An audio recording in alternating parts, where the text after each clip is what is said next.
Terima kasih kepada Ustazah Rina, Ustazah Syatang, Ustazah Royati, Ustazah Maryam yang telah memimpin bacaan ratib, tawasul dan sholawatnya.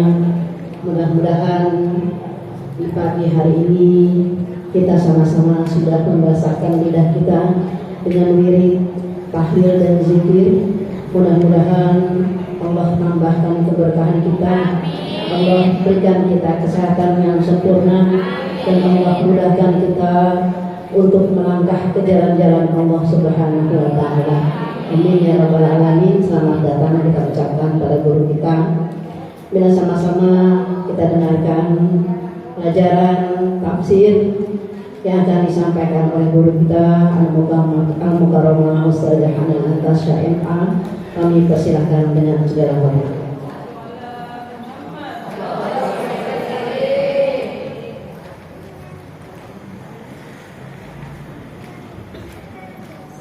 Assalamualaikum warahmatullahi wabarakatuh. Waalaikumsalam warahmatullahi wabarakatuh.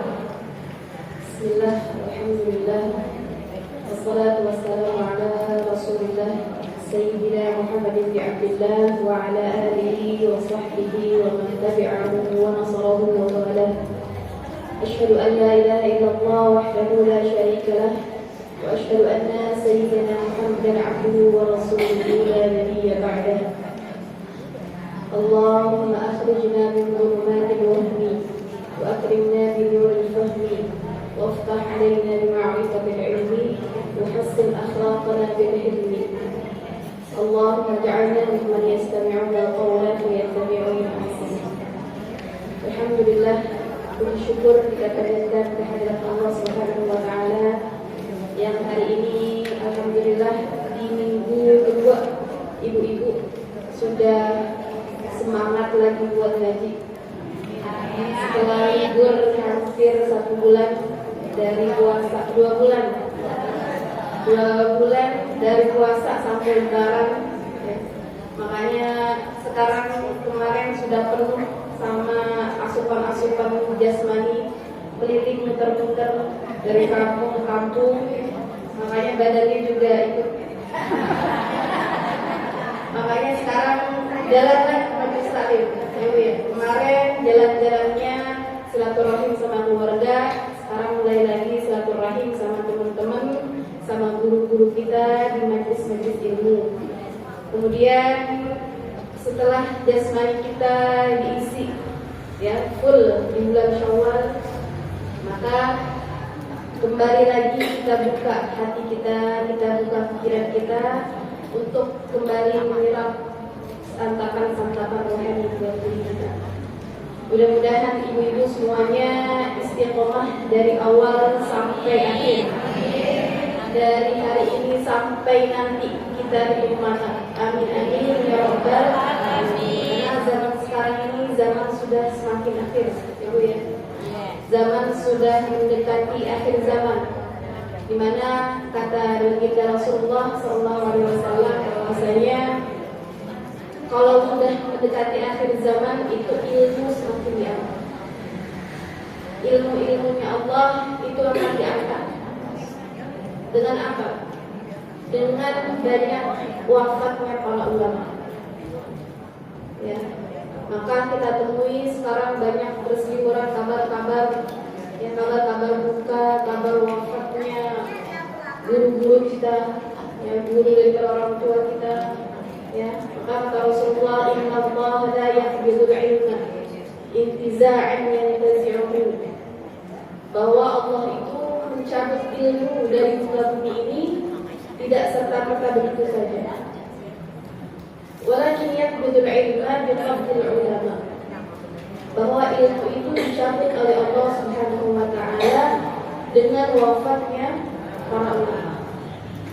Maka sebelum makin banyak para ulama, mereka para pewaris Nabi, mereka yang meneruskan sanad keilmuan dari Rasulullah SAW, maka kewajiban kita buat mengambil ilmu-ilmu sebelum terlambat, sebelum ada penyesatan. penyesalan kenapa dulu saya nggak ngaji sama beliau, kenapa dulu saya nggak duduk hadir di majelisnya beliau, kenapa dulu saya nggak ambil keberkahan dari beliau. Karena kalau kita ngaji di majelis ilmu, bukan kita hanya mendengarkan nasihatnya aja, tapi yang kita harapkan adalah keberkahan. Amin. Keberkahan dari petuah beliau, keberkahan dari akhlaknya beliau, keberkahan dari nazarahnya beliau. Apa nazarahnya? Pandangannya ulama. Bahkan dikatakan kalau ada seorang ulama memandang kepada kita, itu keberkahannya bisa sampai dzurriyyah keturunan kita. Maka orang yang duduk di majelis ilmu itu keberkahannya bukan buat dirinya sendiri, bukan cuma dia mendengarkan pelajaran, tapi keberkahannya juga insya Allah buat seluruh keluarga senang. Mudah-mudahan kita semuanya diistimewakan oleh Allah bisa hadir di majelis ini Allah Subhanahu wa Ta'ala. Masih belum terlambat rasanya, walaupun sudah lewat bulan Syawal, sudah masuk bulan Dzulqa'dah. Saya mengucapkan kullu 'amin wa antum bi khair, taqabbalallahu minna wa minkum shalihan a'mal. Mudah-mudahan Allah semuanya terima amal-amal ibadah dari kita selama masuk Ramadan dan istiqomahkan kita di bulan-bulan yang berikutnya. Amin amin ya rabbal alamin.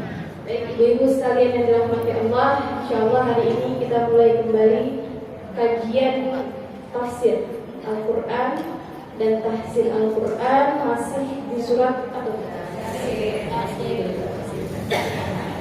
Ya yang belum Pak. Alhamdulillah masih ingat ibu ya, masih di surat Yasin. Ya kita udah bahas Al-Fatihah, sudah kita bahas. Kemudian Al-Mulk sudah kita bahas. Ar-Rahman udah kita bahas. Al-Waqi'ah juga udah kita bahas.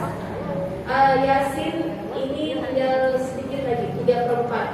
Ya, 1/4 lagi insyaallah ibu-ibu khatam tafsirnya. Mudah-mudahan tinggal mengalimnya. Ya. Setelah surat Yasin nanti dilanjutkan ke surah Al-Mulk. Jadi surah-surah yang biasa ibu-ibu baca setiap hari, ibu paham apa maksudnya, apa maknanya, sehingga ibu baca, ya pahalanya nambah 2 kali lipat. Bukan hanya pahala bacanya aja, tapi pahala ibu paham bahwa ayat ini maknanya adalah ini, ayat ini artinya adalah ini. Ya, baik. Kemarin sudah kita bahas di pertemuan yang sebelumnya bahwa surah Yasin ini adalah qalbul Quran. Qalbul Quran, ya, jantungnya Al-Quran atau hatinya Al-Quran. Ibarat hati atau jantung dari tubuh manusia itu, kalau nggak punya jantung gimana? Manusia kalau nggak punya jantung nggak bisa hidup, ya nggak bisa hidup. Makanya kalau orang baca Al-Quran, ya, itu baca jantungnya Quran itu memompa aliran darah sehingga seluruh tubuhnya bisa hidup lagi. Makanya kalau kata para ulama, kata Nabi menganjurkan iqra'u ala mautikum, ya, bacakan di hadapan mayat.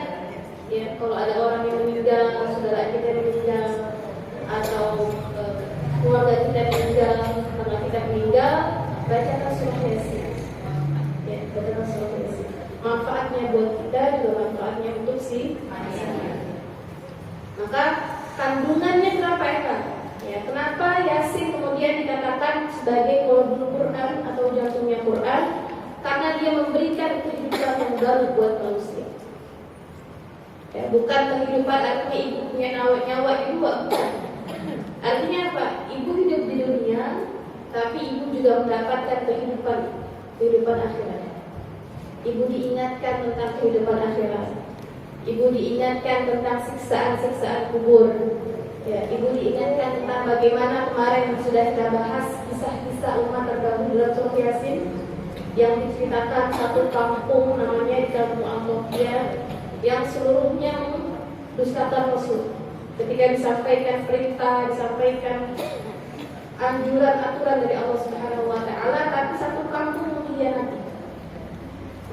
Kemudian datanglah seorang soleh yang dikatakan bahwa beliau ini tokoh sentral, tokoh utama. Kalau bahasa sinetronnya peran utama dalam surah Yasin, yaitu Habib An-Najjar. Ya, beliau bukan siapa-siapa. Beliau orang biasa tapi namanya atau kisahnya itu diabadikan dalam Al-Quran. Ya, bukan nabi, bukan juga orang-orang yang dikenal sebagai wali, tapi jasanya luar biasa membela para utusan-utusannya Rasulullah SAW. Membela para utusannya Rasul yang dikirimkan ke negeri Antakia. Ya, Rasulnya waktu itu adalah Nabi Isa alaihissalam. Ya.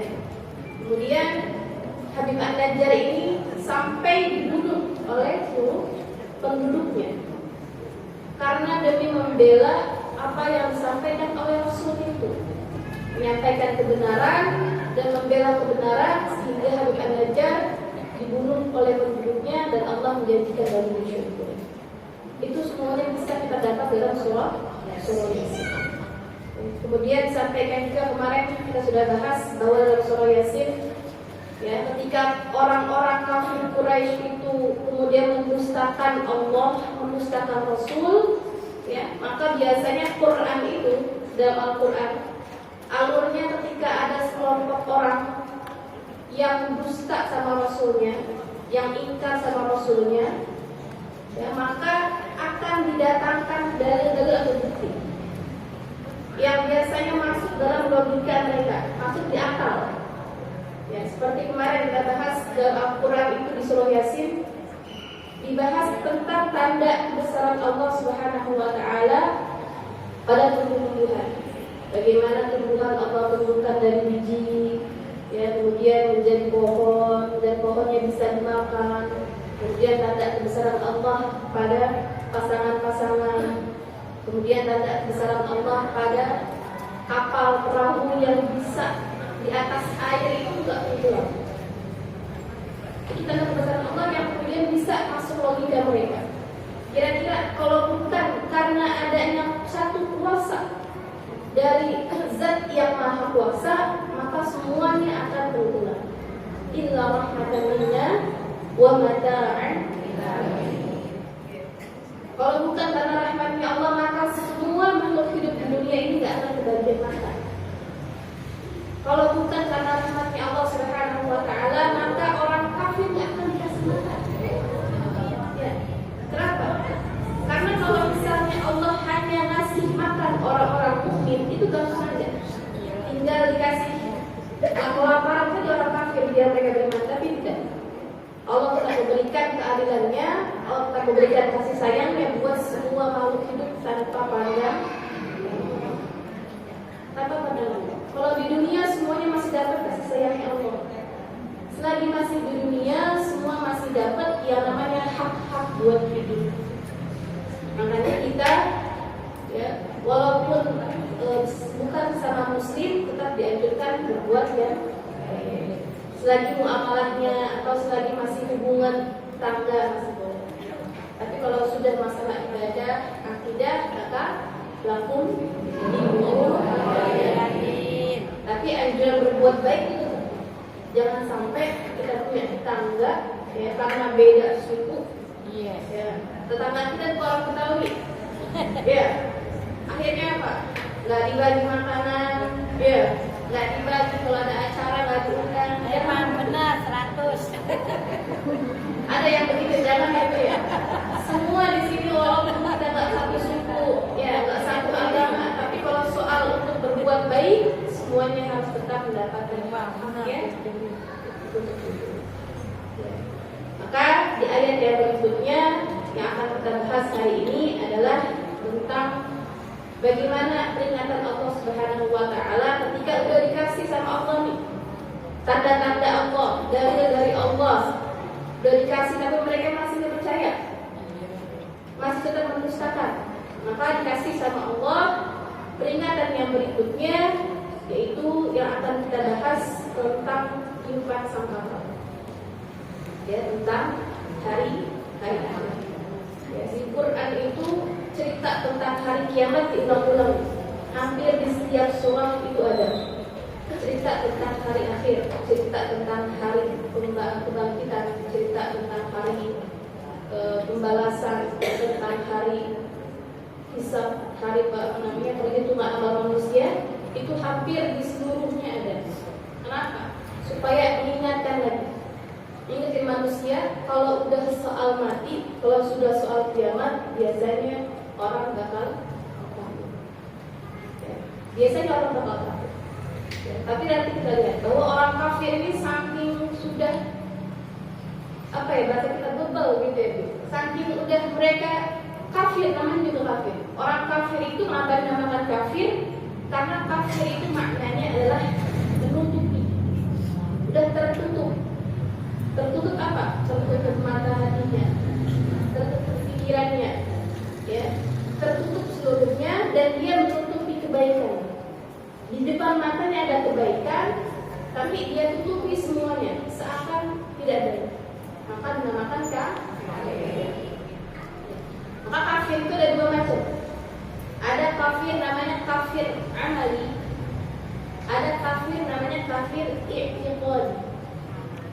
Ada kafir amali, ada kafir i'tiqadi. Tapi secara bahasa kafir itu maknanya menutup. Kalau kafir amali gimana? Kalau kafir amali itu orang yang menutupi, misalnya Allah kasih dia nikmat, Allah kasih semuanya di dalam kehidupannya dia, dikasih harta yang melimpah, anak yang banyak, kendaraan yang nyaman, semua yang nyaman, ya. Tapi dia menutupi, kufur terhadap nikmat Allah. Nah itu namanya kafir. Kufur artinya dia kufur sama nikmatnya Allah, ya. Kufur sama nikmatnya Allah, menutupi apa yang sudah Allah anugerahkan sama dia, ya. Allah udah kasih tapi seakan-akan belum dikasih. Dia punya harta tapi bawaannya nggak punya duit, bawaannya begitu, ya. Setiap harinya nggak pernah bersyukur sama Allah, rasanya masih kurang, ya. Udah punya uang sekian, udah punya rumah sekian, udah punya kelengkapan hidup yang banyak, tapi masih rasanya kurang. Ya. Maka ada orang-orang yang karena merasa kurang akhirnya berbuat curang. Ada ya Bu ya? Orang udah kaya tapi masih kok. Biasanya korupsi bukan orang-orang yang miskin. Biasanya orang yang kaya. Orang yang kaya.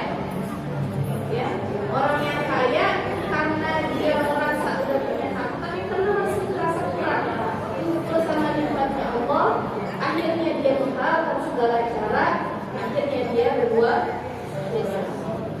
Alhamdulillah. Kalau di sini insya Allah ibu-ibunya semuanya penjaga suaminya dari tindakan korupsi, tindakan curang. Ya, jangan sampai, ya walaupun hal kecil, jangan sampai kita berbuat curang sama apa yang dikerjakan. Makanya kata Allah, kalau seorang manusia itu nggak bisa bersyukur yang kecil, ya, maka dia nggak akan bisa bersyukur yang besar. Makanya apapun yang Allah kasih sama kita, ya, segimanapun yang kita dapetin, tugas kita adalah cuma bersyukur. Syukur walaupun makannya cuma pakai tempe tahu, masih bisa makan. Ya, kenapa? Karena masih bisa hidup. Kalau kita masih bisa bernafas, tandanya kita wajib bersyukur kepada Allah Subhanahu wa Ta'ala. Orang yang kaya itu bukan yang hartanya banyak, bukan yang mobilnya banyak. Orang yang kaya itu orang yang cukup, ya, cukup sama apa yang sudah Allah berikan sama dia.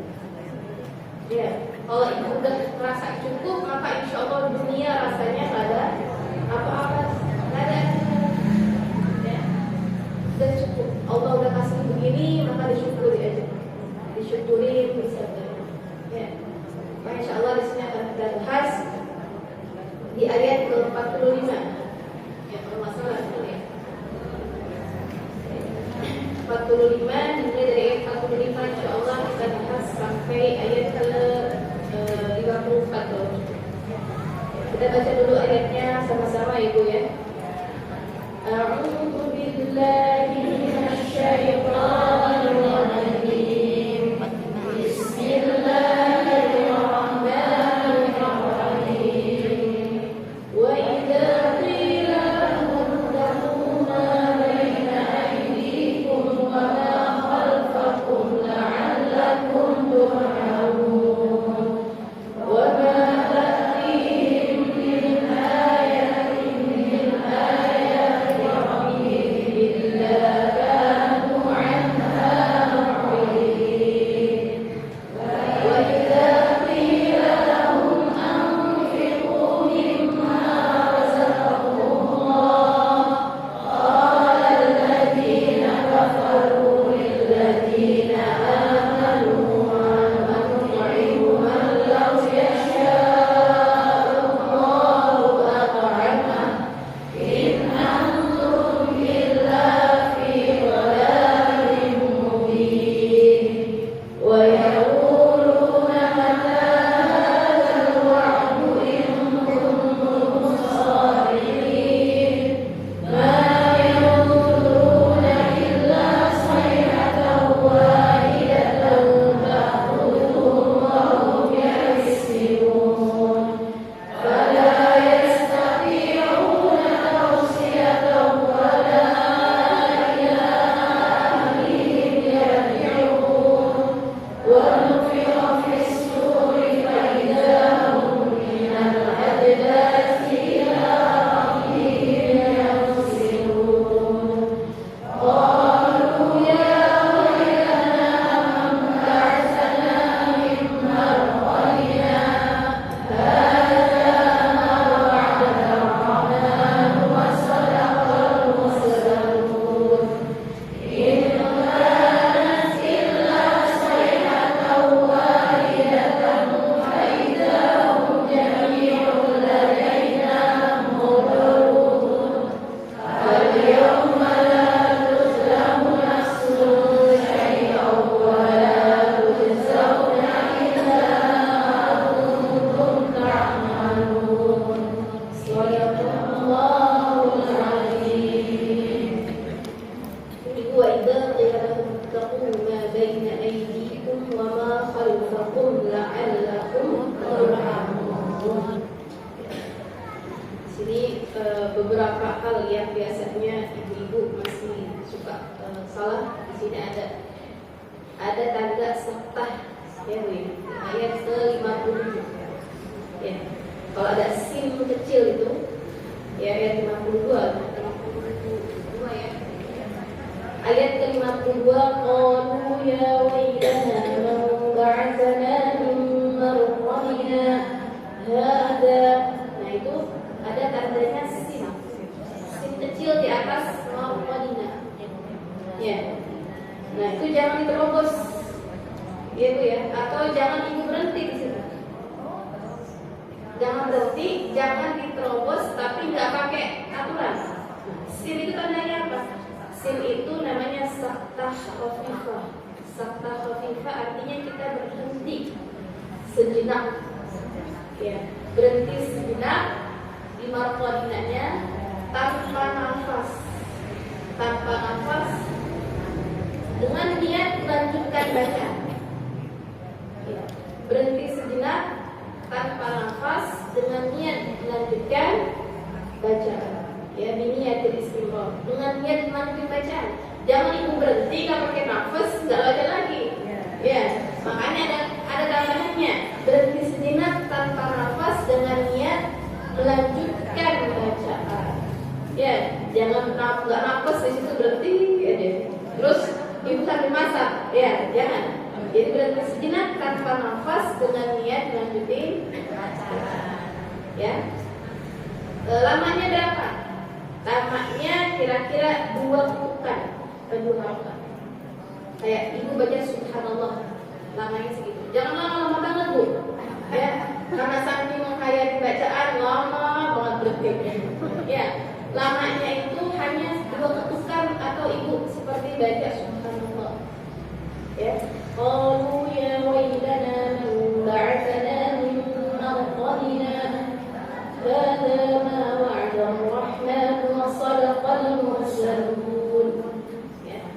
sebentar aja.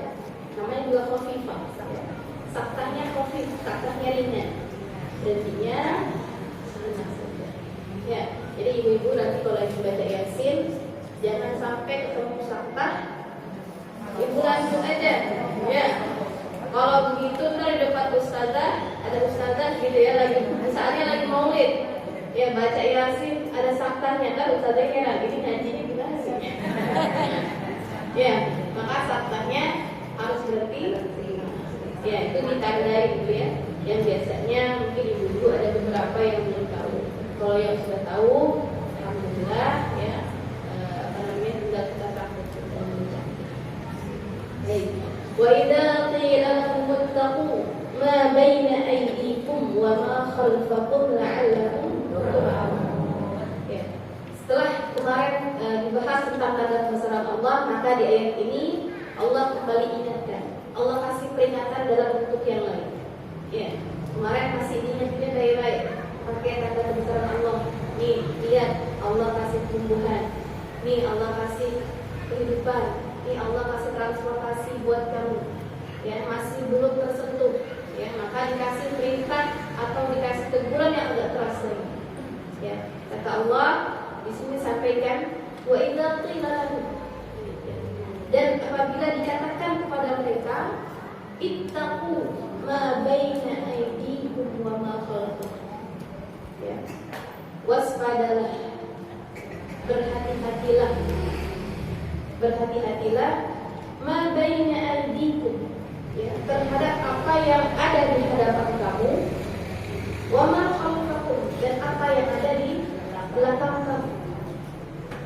Apa maksudnya? Ini adalah ayat untuk introspeksi. Ya, introspeksi buat orang kafir. Tujuannya atau khitabnya dalam bahasa ilmu Al-Quran itu namanya khitab. Khitab itu artinya tujuan ayatnya. Buat siapa? Sebenarnya tujuannya adalah buat orang kafir. Ya. Tapi ibrahnya untuk kita semuanya. Tujuan ketika ayat itu diturunkan untuk orang kafir, tapi ibrahnya atau pelajarannya itu buat kita semuanya. Karena yang lupa kadang-kadang bukan orang kafir aja. Kadang-kadang orang yang udah beriman, orang yang udah mantap keislamannya, keimanannya juga kadang-kadang lupa. Ya, namanya orang hidup di dunia ya Bu. Kadang-kadang lupa, ya kadang-kadang nggak ingat, kadang-kadang hilaf. Ya maka Allah ingetin. Wa idza qila lahum ittaqu ma baina aydikum, dan hati-hatilah, waspadalah terhadap apa yang ada di depan kamu. Artinya kita ingat ke depan itu nanti hidup kita ada namanya alam barzakh, ada alam akhirat. Hidup kita cuma bukan di dunia aja. Hidup kita hari ini dan nanti ke depannya kita bakal nungguin kehidupan yang lebih abadi. Ya. Maka berhati-hatilah kalau kita punya lisan. Ya. Seakan-akan Allah mengingatkan, berhati-hatilah kalau kamu punya anggota tubuh, pakai tangannya buat hal-hal yang baik, karena nanti ke depannya kamu bakal disiksa. Tangannya buat apa? Kakinya buat apa? Lisannya dipakai buat ngapain? Ya. Wa ma khalaqakum, dan nanti akan ditanya tentang apa yang sudah kamu perbuat. Ya. Maka terhadap kehidupan nanti masa depan dan kehidupan masa lalu kita, itu kita harus banyak introspeksi atau banyak muhasabah. Ya. Makanya Sayyidina Umar bin Khattab berkata, hasibu anfusakum qabla an tuhasabu. Hisablah diri kamu sendiri sebelum nanti kamu akan dihisab. Maksudnya gimana? Kira-kira begini, misalnya ibu tiap hari itu sebelum tidur atau udah mau menjelang malam, ibu ingat-ingat nih kira-kira ini hari banyakan baiknya atau banyakan dosanya. Kira-kira dari mulai melek mata sampai mau tutup mata, banyak baiknya atau banyak dosanya. Nah itu dihisab gitu. Mudah-mudahan ke depannya enggak lagi kebanyakan baik. Kalau kira-kira banyakan buruknya, maka tutupin yang buruknya dengan yang baik. Kenapa? Innal hasanat yudhibnas sayyi'at. Karena yang namanya kebaikan itu bakal nutupin, nambelin yang masih kurang-kurang. Ya, kalau ibu punya dosa-dosa yang kecil itu bisa dihapus tuh. Pakai apa? Pakai istighfar. Gampang. Makanya Nabi itu, ya Nabi alaihi salatu wassalam, tiap sebelum tidur itu tidak kurang istighfarnya dari 70 kali. Oke, sebelum tidur ada zikir-zikirnya. Kita sebelum tidur misalnya mau keluarin anak gitu ya, atau mau tidur ya, itu kita istighfar dulu. Supaya apa? Supaya dosa kita hari itu yang kecil-kecilnya bisa dihapuskan. Ya. Kalau dosa yang gedenya gimana? Dosa yang gedenya dihapuskannya dengan taubat. Karena dosa yang besar itu nggak bisa dihapuskan dengan istighfar aja. Harus dihapuskan dengan taubat yang nasuha. Taubatnya yang tulus, ya taubatnya yang tulus. Ya maka hasibu anfusakum qabla an tahsabu, ya kita tutupin hal-hal yang masih kurang dari hidup kita dengan berbanyak istighfar. Kalau bisa sedekah, ya sedekah untuk semua kebutuhan kita. Atau melakukan hal-hal yang baik yang lain yang kira-kira bisa nutupin dosa kita selama hari. Ya supaya apa? Supaya nggak kebanyakan menumpuk. Ya karena seharian kita nggak pernah baca istighfar, akhirnya itu dosa numpuk. Ya nanti di yaumil akhir burukan kita lebih banyak dibandingkan kebaikan orang yang ya maka kita banyak lisan kita kasihkan lisan kita dengan banyak istighfar sebelum kita menutup. Ya itu yang yang Allah sampaikan dalam ayat yang ke-45. Ya, kita banyak introspeksi. Kenapa? La'allakum turhamun. Supaya apa? Supaya engkau semuanya, kita semuanya disayang oleh Allah Subhanahu wa ta'ala. Jadi setelah ayat wa idza qila lahum ittaqu ma baina aydikum wa ma khalfakum. Ya.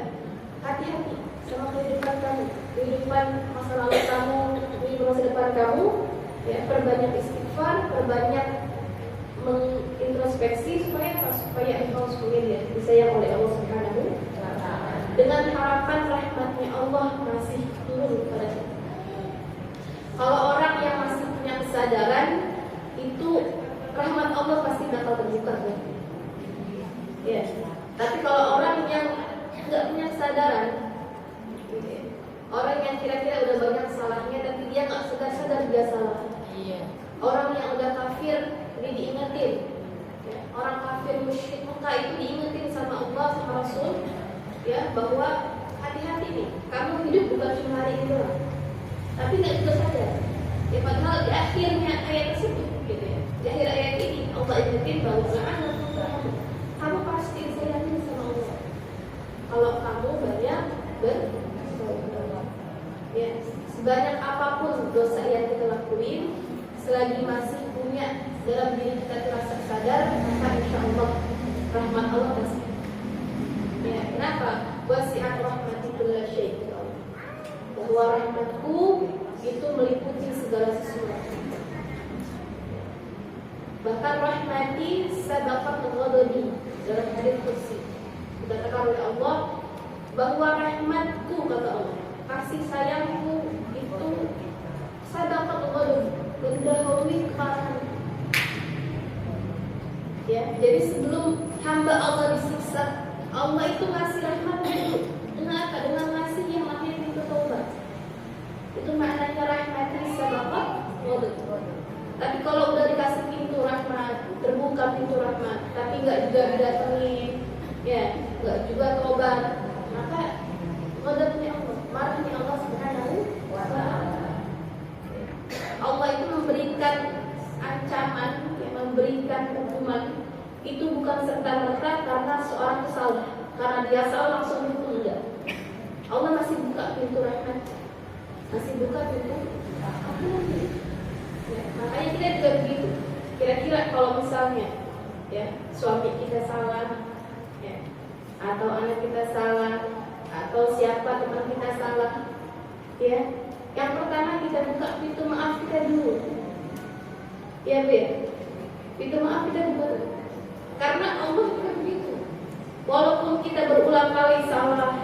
Ya, walaupun berulang kali kita berbuat dosa, tapi Allah masih tetap mengampuni kita. Ya, apalagi kita manusia. Ya, maka kita harus nyontoh sifatnya Allah yang rahmat itu. Ya, walaupun suami kita banyak salahnya, Bu. Ya, Bu ya. Walaupun suami kita misalnya banyak nyakitin, tapi tetap kita buka pintu maaf. Walaupun anak kita misalnya berbuat salah, tetap kita buka pintu maaf. Walaupun teman kita, ya misalnya lisannya atau misalnya ada hal-hal yang nyakitin, tetap kita buka pintu maaf. Ya, karena Allah masih buka pintu rahmatnya, maka kita contoh Allah yang punya sifat Rahman, la'allakum turhamun. Wa ma ta'tihim min ayatin min ayati rabbihim. Ya, dan tidaklah datang kepada mereka. Mereka siapa? Orang-orang kafir. Ini masih berbicara tentang orang kafir. Dan tidaklah datang ayatnya Allah Subhanahu wa taala kepada mereka, ya, satu daripada ribuan ayatnya Allah kepada mereka, illa kanu anha mu'ridin. Ya, kecuali mereka apa? Mu'rid. Apa mu'rid? Mu'rid itu artinya berbalik. Ya, didatengin. Yang pertama ayat, ya. Ayat apa? Dari diutusnya Rasul. Diturunkan ya perintah-perintah lewat lisan Rasulnya yang pertama kali, ya kemarin juga kita bahas lewat Nabi Isa dikirim 3 utusannya, ya ada Syam'un dan sebagainya, dikirim lewat Rasulnya, mereka nggak juga sadar, ya kemudian diutus lagi ayat-ayat yang lain, diingatkan dengan ayat yang lain, ayat-ayat yang kauniyah, ayat-ayat Allah yang ada di alam semesta, mereka juga nggak sadar. Ya, semua ayat-ayat yang Allah turunkan kepada mereka, mereka semuanya berpaling. Ya. Gak ada yang ditengok. Semua daripada perintah-perintah Allah Subhanahu wa ta'ala. Wa idza qila lahum, ya, maka apabila berikutnya anfiqu, dikatakan kepada mereka, ya, kemudian mereka itu orang-orang kafir, ya orang-orang musyrik Mekah, diperintahkan sama Rasul itu apa? Anfiqu mimma razaqakumullah. Ya, infakkanlah, ya, infakkanlah, sedekahkanlah mimma razaqakumullah, dari apa yang sudah Allah berikan kepada kamu. Jadi orang kafir itu diperintahkan sama Rasul buat infak, ya, ngasih sedekah. Masih sedekah, masih daripada yang sudah mereka berikan. Kenapa di sini dikatakan anfiqu mimma? Setiap ayat-ayat yang diperintah yang isinya adalah aturan atau perintah, ya, untuk berinfak, untuk zakat atau untuk bersedekah, itu pasti bahasanya menggunakan mimma razaqakumullah. Bukan anfiqu malak, bukan. Tapi anfiqu, infakkanlah, ya, keluarkanlah zakat dari sebagian harta yang dititipkan sama Allah. Itu artinya apa? Artinya dimengerti manusia bahwa harta yang manusia punya itu adalah bukan sepenuhnya milik manusia. Tapi apa?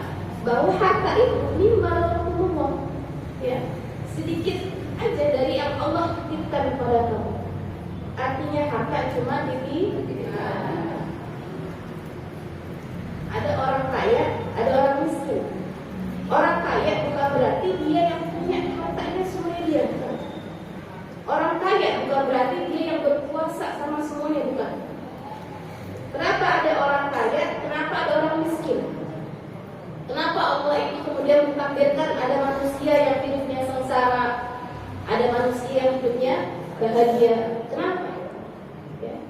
Karena Allah sebenarnya pengen menguji manusia. Allah punya banyak kekayaan. Kekayaan Allah melimpah sealam semesta. Allah titipin kekayaannya di salah satu manusia. Ya, maka ada orang yang kaya. Sebenarnya bukan karena pengen membahagiakan dia, bukan. Karena pengen menguji dia. Ya.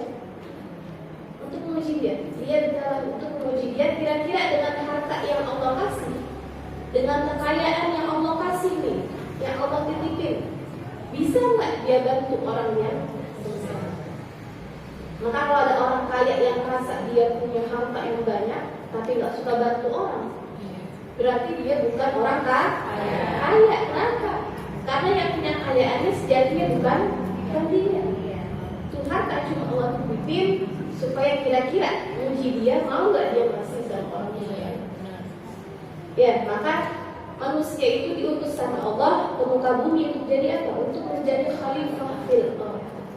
Ya, ketika manusia diciptakan sama Allah, tugasnya itu yang dikatakan kepada malaikat, inni ja'ilun fil ardi khalifah. Bahwa aku, kata Allah, ingin menjadikan di muka bumi ini ada khalifah. Khalifah itu artinya apa? Khalifah itu maknanya adalah penggantinya Allah di muka bumi ini. Siapa penggantinya Allah? Khalifahnya Allah di muka bumi siapa? Manusia. Ini ibu-ibu semuanya nih. Khalifahnya Allah, penggantinya Allah di muka bumi. Ada yang perannya jadi orang kaya, ada yang perannya jadi orang yang berilmu, ada yang perannya suka bantu orang. Itu peran-perannya masing-masing. Ya, makanya supaya tugas khalifahnya itu sempurna, maka yang kaya ini harus ngasih sama yang miskin. Maka kewajiban orang yang kaya untuk bersedekah, untuk berzakat itu lebih besar dibandingkan orang yang biasa. Ya, karena kewajiban dia lebih banyak, yang dititipin lebih banyak, kewajibannya juga lebih banyak. Ya, maka di sini Allah sampaikan ihsannya untuk mengingatkan kita semuanya, ya, bahwa anfiqu, ya, infakkan dari apa yang sudah Allah titipkan itu, ya, kepada orang-orang yang memang membutuhkan. Ya. Tapi apa jawaban orang kafir? Qala alladziina kafaru. Ini jawaban orang kafir. Orang kafir bilang qala alladziina kafaru, ya, lilladziina amanu. Orang kafir itu bilang sama orang-orang yang beriman, anu'imu man law yasha'ullahu amana. Kata orang kafir, anu'im. Kenapa kita harus ngasih? Ya, apa yang kita harus kasih? Ya, man law yasha'ullah amana. Ngasih sama orang yang sebenarnya kalau Tuhan kamu itu berkehendak dia kaya, kan dia bisa kaya. Kenapa kita harus ngasih? Nah, ini jawaban orang yang nggak beriman. Ya Bu ya, orang yang nggak beriman kalau disuruh infak bilangnya apa? Buat apa saya kasih? Ya, apa yang saya kasih dia? Ya, nggak perlu saya kasih dia, karena dia punya usahanya sendiri, itu misalnya. Atau misalnya dia orang yang nggak perlu dikasih, atau karena merasa takut hartanya bakal kurang. Iya, emang. Ya, akhirnya bangsa 5.000 itu keluar. Ya, bahasanya kores. Ya, rasanya apa? Rasanya yang nyari duit gue, kenapa gue yang ngasih makan? Gitu, itu ya. Padahal kekayaannya dia itu karena anugerah dari Allah Subhanahu wa Ta'ala. Ya, makanya jangan sampai sikap kita ketika diperintahkan buat infak sama sikapnya orang kafir. Ya, kalau dikasih perintah buat infak, alasannya banyak banget. Ya, lihat kalau amal lewat pura-pura enggak? Giliran disuruh infak, nggak lihat, nggak mau dengar, nggak mau tahu, dia nggak datang gitu ya. Itu makanya orang kafir nantangin, ya, nantangin Allah. Kenapa saya harus ngasih dia makan? Padahal kalau Tuhan kamu itu hebat, kan bisa Tuhan yang ngasih. Tuh, ya, orang kafir berani nantang Tuhan. Ya, nah, makanya di sini kita bisa lihat bahwa Allah itu, ya, ketika ngasih ketetapan, memang ada orang yang kaya, ada orang miskin. Ya, itu namanya hukum Allah yang tasyri'. Ada hukum atau ketentuan Allah ada dua. Ada ketentuan Allah yang sifatnya takwini. Takwini ini ketentuan Allah yang udah pasti terjadi, yang nggak bisa diganggu-gugat. Takwini, ya, seperti hari kiamat, ya, seperti hari kebangkitan, ya, ketetapan Allah, seperintah untuk sholat, perintah untuk kita beribadah. sampai takwin. Ada ketentuan Allah namanya tasyri'i. Ya. Ketentuan Allah yang tasyri'i ini ya diturunkan sama kita, tujuannya adalah untuk menguji. Seperti kekayaan atau nasib seseorang. Ya. Ada orang yang hidupnya bahagia terus, ada yang hidupnya sengsara, ada yang kaya, ada yang miskin. Itu ketentuan Allah yang tasyri'i. Artinya dikasih sama Allah untuk sebenarnya menguji aja sih. Ya, maka Allah kasih kekayaan sama seseorang untuk menguji syukurnya sampai mana. Allah kasih seorang itu miskin nasibnya untuk menguji sabarnya sampai mana.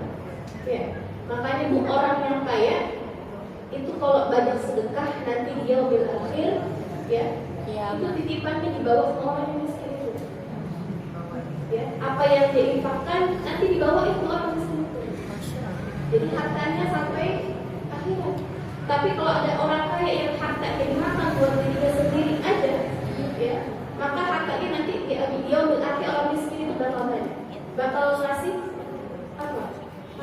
Ngasih kenyataan bahwa dulu waktu di dunia, ya, si orang kaya ini nggak pernah ngasih karena orang-orang yang miskin. Ya. Maka ada ungkapan bahwa orang miskin itu adalah orang yang membawa harta kita nanti di yaumil qiyamah. Ya. Maka ketika kita sedekah, ya, itu harta kita nggak berkurang. Sejatinya ketika kita bersedekah, malah justru harta kita menjadi abadi. Lana kosoma lebih sedekah. Ya, bahwa harta itu nggak akan berkurang walau kita sedekah banyak. Ya, mudah-mudahan Allah jadikan kita semuanya orang-orang yang gampang tangan kita ringan sedekah. Ya Allah titipkan kita harta, mudah-mudahan kasih kesadaran buat kita untuk bisa memberikan semua orang-orang yang berhak. Ya, gampangkan kita untuk melihat kira-kira masih ada orang yang susah. Ya, terus kita. Amin ya rabbal alamin. In antum illa fi dhalalin mubin. Ya, maka sungguhnya kalian itu adalah orang-orang yang berada dalam kesesatan. Ya, sudah kafir, nggak mau infak, ya disuruh nggak pernah mau, malah nantang Allah. Ya, maka nggak ada orang yang lebih sesat daripada kesesatan ini. Ya. Kemudian wayaqulun, orang kafir itu masih nggak berhenti, mereka masih nantang lagi, ya, nantang lagi. Wayaqulun, mereka berkata, mata hadzal wa'd. Emang kalau Tuhan kalian itu Maha Kuasa, Tuhan kalian itu hebat, ya. Mata hadzal wa'd. Kapan itu? Al-wa'd. Al-wa'd itu artinya janji. Kapan janjinya Tuhan kalian itu? Katanya Tuhan kalian itu menjanjikan bakal ada yaumul qiyamah. Katanya Tuhan kalian itu bakal menjanjikan adanya yaumul ba'd, kebangkitan. Katanya Tuhan kalian itu menjanjikan adanya yaumul jaza, hari pembalasan. Ya. Tapi sampai sekarang enggak, mereka belum merasakan itu. Ya. Wa yaquluna mata hadzal wa'd in kuntum shadiqin. Kalau kalian memang benar, ya, maka kapan janji itu akan datang? Maka Allah langsung jawab semua pembangkangan dari orang-orang kafir, karena sudah keterlaluan. Ya, mereka sudah berani nantang Tuhan, sudah berani nantang kapan Allah mendatangkan semua dan ancamannya itu dengan apa? Dengan perkataan la yanzuruna illa sayhatan wahidah. La yanzuruna illa sayhatan wahidatan ta'khudhuhum wa hum yakhsisun. Ya, la yanzurun. Mereka itu nanti ketika berhadapan dengan yaumul qiyamah, mereka enggak saksikan kecuali seperti sayhah wahidah. Sayhah itu artinya satu teriakan. Dengan satu teriakan, ya, dengan satu tiupan, ini tiupan sangkakala yang pertama. Ya, ketika Allah kemudian benar-benar janjikan, ya, Allah benar-benar jadikan hari kiamat pada hari itu, ma yang menuna illa sayhah wahidah. jumpai hari kiamat itu kecuali seperti satu teriakan yang dahsyat, ya, satu tiupan yang dahsyat sekali saja. Tapi tiupan itu tak turun langsung dirasakan mereka semua. Tak turun wahum yakhsimun. Ya, dan pada saat itu ketika sudah ditiupkan sangkakala yang pertama, ya, semua orang binasa dan mereka dalam keadaan yang yakhsimun, yang saling bermusuhan, saling marah-marah, ya, saling orang itu kalau dalam keadaan yang bingung, kemudian gawat, darurat, itu nyalahin orang-orang gitu ya. Ya kan ya, saling reaksi sama lain. Bahkan dikatakan saking hebatnya, ya, hari kiamat, ya, tiupan sangkakala itu dalam hadis Rasul dikatakan itu seperti orang yang lagi jual beli. Ini ibu lagi mau ke Tanah Abang, ya, hari Jumat mau ke Tanah Abang. Karena hari kiamat itu Jumat, ya. Hari Jumat, makanya kalau tiap hari Jumat tuh hati-hati bu, ya, jangan ke Tanah Abang. Ya. Hari Jumat dibanyakin Jumat kita baca zikir-zikir, karena kiamat itu hari Jumat. Karena mereka nggak tahu kira-kira ini Jumat ini kiamat atau enggak. Jadi nggak pernah tahu, ya, kapan kiamat bakal datang. Mereka nggak pernah kira bahwa secepat itu. Ya, tapi mudah-mudahan kita semuanya dihindarkan Allah dari huru-hara kiamat. Amin. Manusia itu orang yang merasakan huru-haranya hari kiamat. Ya, mudah-mudahan kita semua diwafatkan dalam keadaan baik dan sebelum huru-hara hari kiamat. Jadi seperti orang yang lagi mau jual beli, ya, bahkan Rasul itu mengumpamakan orang lagi jual beli baju. Ya, dikenalkan, ya. Contoh deketin kenapa? Ibu mau beli baju, begitu ibu mau ngambil belum sempat bayar, baru mau lipat, itu goncangan udah terjadi. Jadi belum sempat ngapa-ngapain, goncangan terjadi, semua orang mati. Ya. Atau ada orang yang udah siap makan, lagi mau makan ceritanya.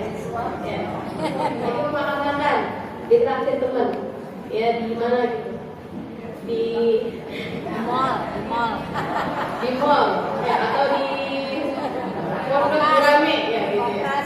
Pondok Gurame lagi mau makan, ya, semua hidangan udah ada, ya, baru mau makan tiba-tiba tiupan itu ditiupkan sama malaikat Israfil, belum sempat makan sudah semuanya mati.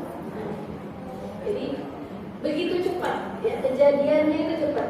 Sekali malaikat Israfil meniupkan, kemudian semua orang itu bumi itu goncang dan semuanya mati. Ya, semuanya mati, belum sempat orang bayar, belum sempat orang makan, ya, belum sempat orang menunaikan hajat-hajatnya, ya, bahkan anak yang ibu yang lagi nyusuin anaknya itu sampai melempar anaknya. Ya Allah. Kenapa? Karena memang begitu dahsyatnya goncangan, ya, dan huru-hara yang terjadi ketika malaikat Israfil itu memberikan sangkakala. Tapi sangkakala sudah siap. Ya, dalam hadis dikatakan sangkakala itu sudah siap. Tinggal menunggu malaikat Israfil diam aja. Ya, makanya kita banyakin zikir, ya, banyakin datang ke majelis-majelis itu supaya apa? Supaya Allah kasih kaitannya. Allah kasih kaitannya.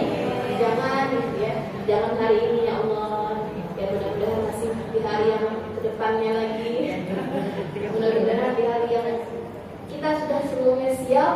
Dan memang kita harus siap, bukan kita menunggu kita siap kapan, tapi memang setiap hari, ya, setiap hari kita harus siap. Ya, kira-kira bekal kita kalau kita mau pergi ke packing dulu. Kira-kira mana nih yang mau kita bawa? Jangan semua barang dibawa. Orang kalau mau bepergian, ya, itu yang dibawa yang penting-pentingnya aja. Maka kita juga begitu.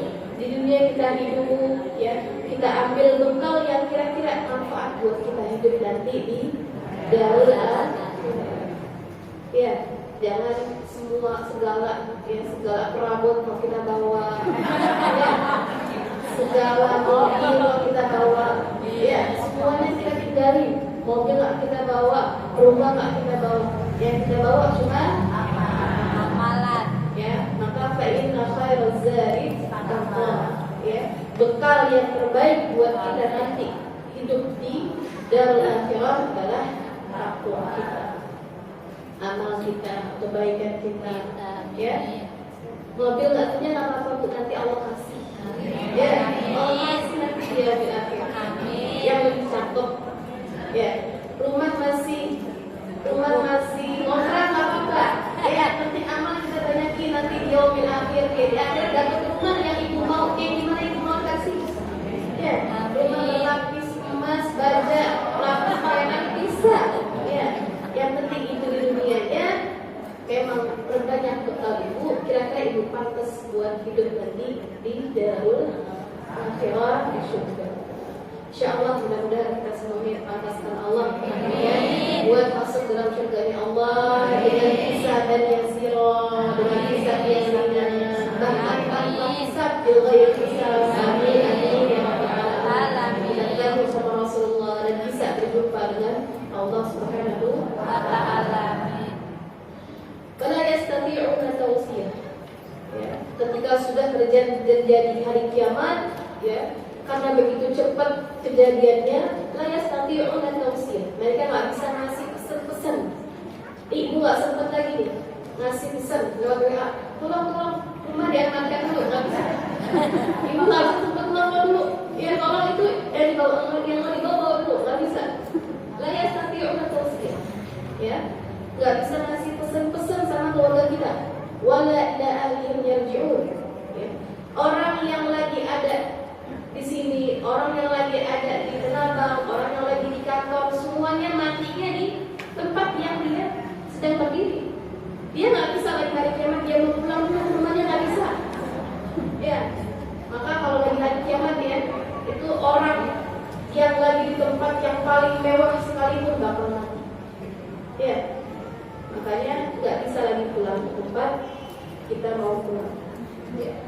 Makanya perbanyak tempat-tempat baik kita kunjungi, ya, perbanyak keadaan-keadaan baik kita lewati supaya apa? Supaya ketika kita mati dalam keadaan seperti itu. Ya, kalau orang yang biasa hidupnya untuk foya-foya, maka nanti dimatikan Allah dalam keadaan seperti itu. Tapi kalau orang yang hidupnya untuk kebaikan, maka dimatikan dalam kebaikan. Amin. Orang yang sering ke masjid, sering sholat, ya, sering sedekah, sering puasa, ya, bahkan sering baca Quran, nanti dimatikannya dalam keadaan yang paling dia senang. Ya, maka Sayyidina Utsman bin Affan, ya, Utsman bin Affan itu dimatikan dalam keadaan beliau benar-benar mushafir. Karena beliau cinta sama mushaf. Dia orang yang cinta Al-Quran, ahlul Quran. Ya. Kemudian Sayyidina Umar bin Khattab dimatikan dalam keadaan sholat, dibunuh. Ya, dibunuh dalam keadaan sholat, yaitu karena memang kesehariannya adalah hal-hal yang wala ilaha illallah wa nufiqa fis-sur. Ya, kemudian setelah terjadi tiupan yang pertama, ya, nufiqa fis-sur. Ditiupkan lagi sakakalanya fa'idahum minal ajdad ila rabbihim yansilun. Nah, tiupan yang kedua ini, ya, bahkan ada yang mengatakan tiupan yang ketiga. Tiupan yang kedua ini adalah untuk apa? Membangkitkan mereka. Fa'idahum minal ajdad, membangkitkan mereka dari ajdad, dari tidur lelap mereka. Jadi ketika sudah mati, orang-orang yang ada di barzakh, yang ada dalam kubur, ya, mereka dalam keadaan seperti orang tertidur, ya.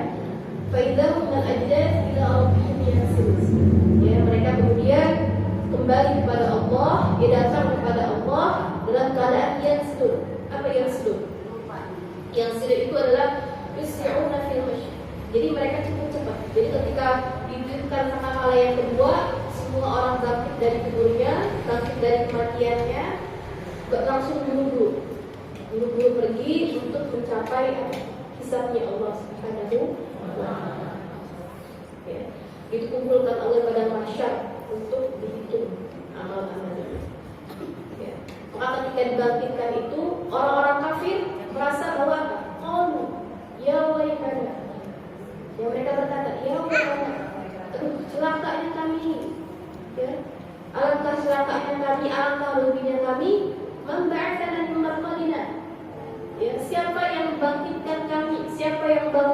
menjadi tempat tidur kami. Mereka merasa bahwa setelah mati hidupnya sudah selesai. Orang-orang kafir merasa bahwa setelah mereka mati itu bahasanya rest in peace. Biasanya kalau mungkin kalau sering-sering lihat itu tidur dalam tenang ya, padahal bukan tidur dalam tenang. Habis itu bangun lagi, ya. Jadi bukan tidur dalam kedamaian.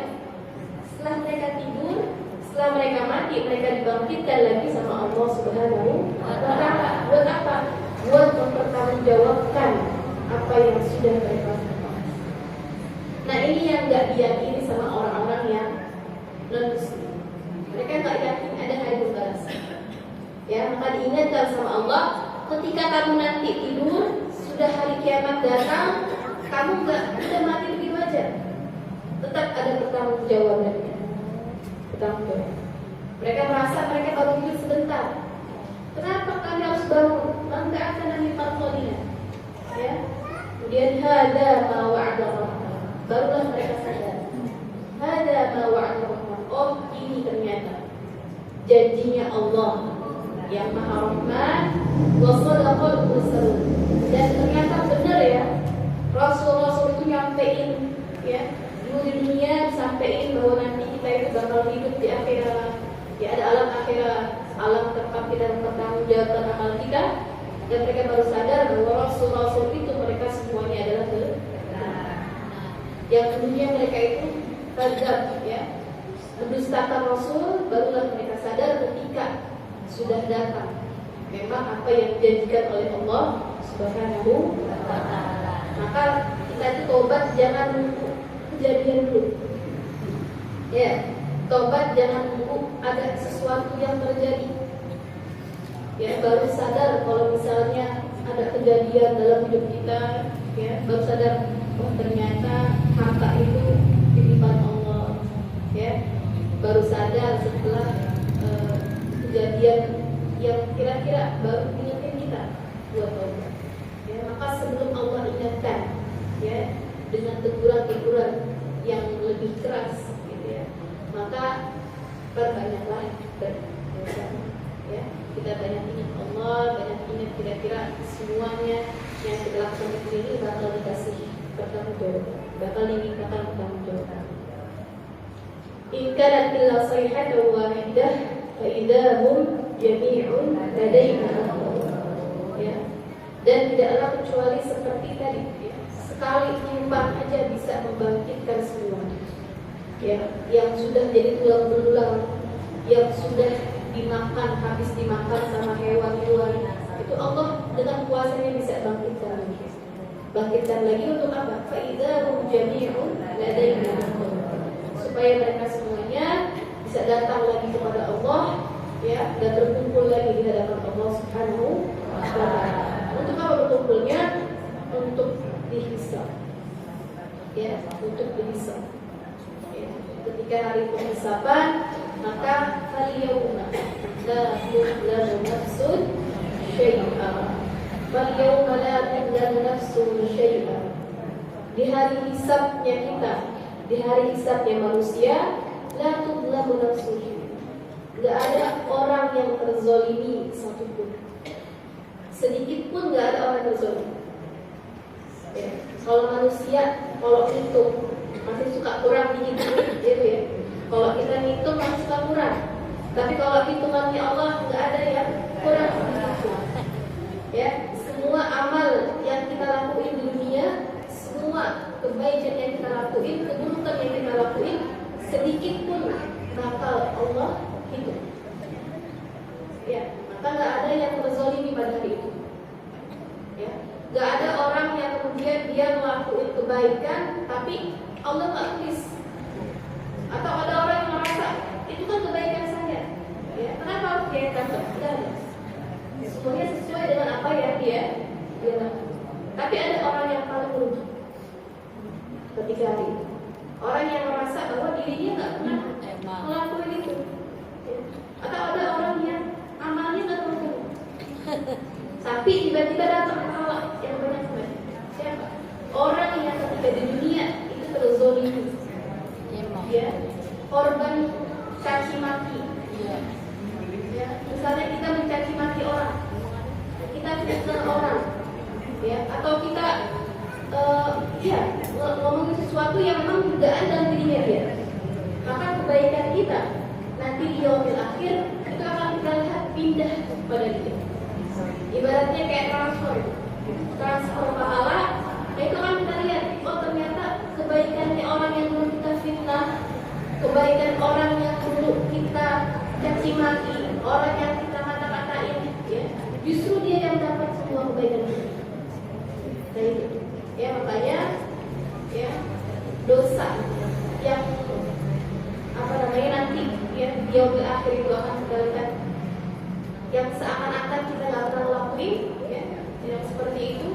Ketika dosa orang-orang mencaci, maka kebaikan yang akan ditransfer kepada orang yang dicaci. Ya. Maka mudah-mudahan Allah jaga kita semuanya. Ya. Jangan sampai kita itu kebaikan yang habis karena kebanyakan zolim sama orang lain. Ya. Jangan sampai kebaikan kita habis karena lisan kita yang gak berulang ini kemudian banyak mencaci orang lain sehingga habis semua amal. Ya. Sholat kita yang begitu banyak gak ada artinya karena habis sama dosa lisan kita. Ya, puasa kita yang begitu banyak, zakat kita yang begitu banyak, habis sama dosa dan lidah gak ada.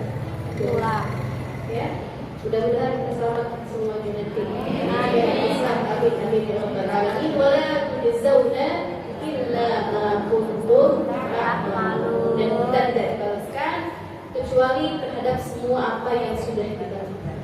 Wallahu a'lam bishawab. Mudah-mudahan apa yang tadi sudah kita bahas, ya, apa yang tadi sudah sama-sama kita kaji, bisa sama-sama kita praktekkan dalam kehidupan sehari-hari, bisa kita ambil ibrohnya, ya, dari semua ayat-ayat yang sudah Allah turunkan, dari semua amal ayat-ayat yang sudah Allah titipkan sama kita, yang besar-besarnya, yang untuk kita jalankan sebaik-baiknya, buat kita hindari segala macam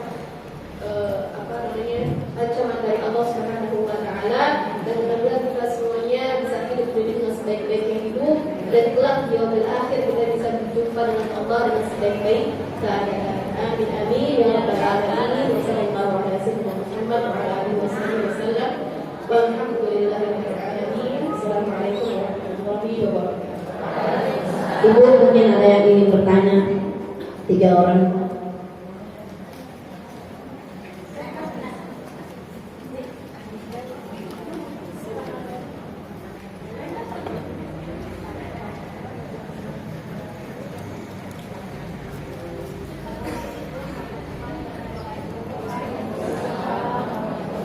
Assalamualaikum warahmatullahi wabarakatuh. Yang saya mau tanyakan Ustazah, tadi kan kebaikan itu atau kebaliman balik ke orang yang baik-baik ya. Terus masalah utang Ustazah, kalau orang nggak bayar utang itu gimana kebaikannya? Dia mengalir itu nanti gimana itu utangnya itu? Terima kasih. Wassalamualaikum warahmatullahi wabarakatuh.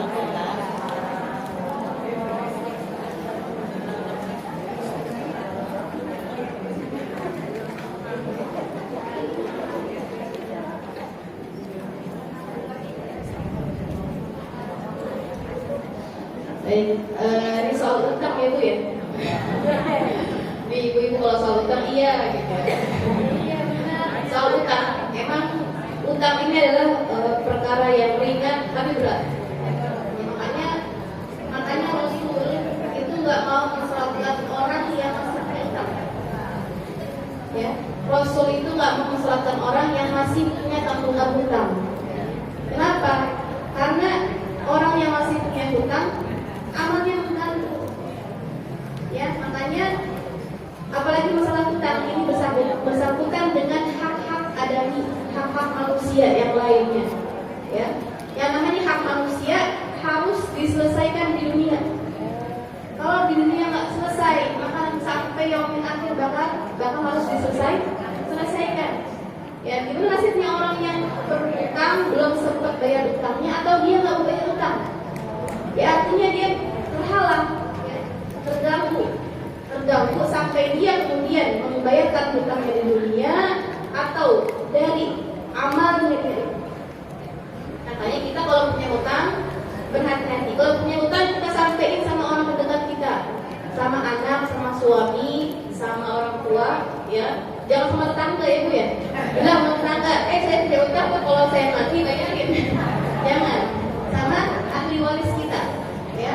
Bilang kalau kita punya hutang, bilang kalau kita punya hutang sekian, ya nanti kalau mati, jadi orang yang kita tinggalkan, keluarga kita itu tahu bahwa kita masih punya tanggungan hutang. Dia dibayarkan, jadi kalau kita meninggal, ya tidak ada lagi tanggungan masalah hutang atau masalah hak-hak orang lain yang belum kita tunaikan. Ya, ini masalah hutang. Ya, sama juga seperti itu, maaf, ya. Orang yang misalnya punya kesalahan, ya, orang yang terzolimi, ya, terzolimi, kemudian kita belum sempat minta maaf, ya, maka nah itu nanti hak-hak manusia ini, ya, dosanya kita terhadap manusia ini tidak akan dihapuskan sampai orang yang bersalah itu minta maaf dan orang yang terzolimi itu memberikan maaf. Barulah Allah memberikan ampunan kalau memang manusianya itu sudah memaafkan atau sudah mengikhlaskan. Ya, jadi semua yang bersangkutan dengan hak-hak adami, hak-hak manusia harus ditunaikan terlebih dahulu. Ya, barulah Allah akan memberikan ya ganjaran-ganjaran bagi kita. Ya. Jadi kalau masih punya utang jangan lupa Bu. Ya.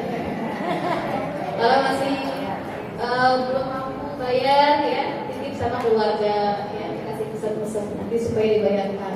Ya. Ada lagi cukup ya Bu ya. Udah mau hujan. Atau kehujanan.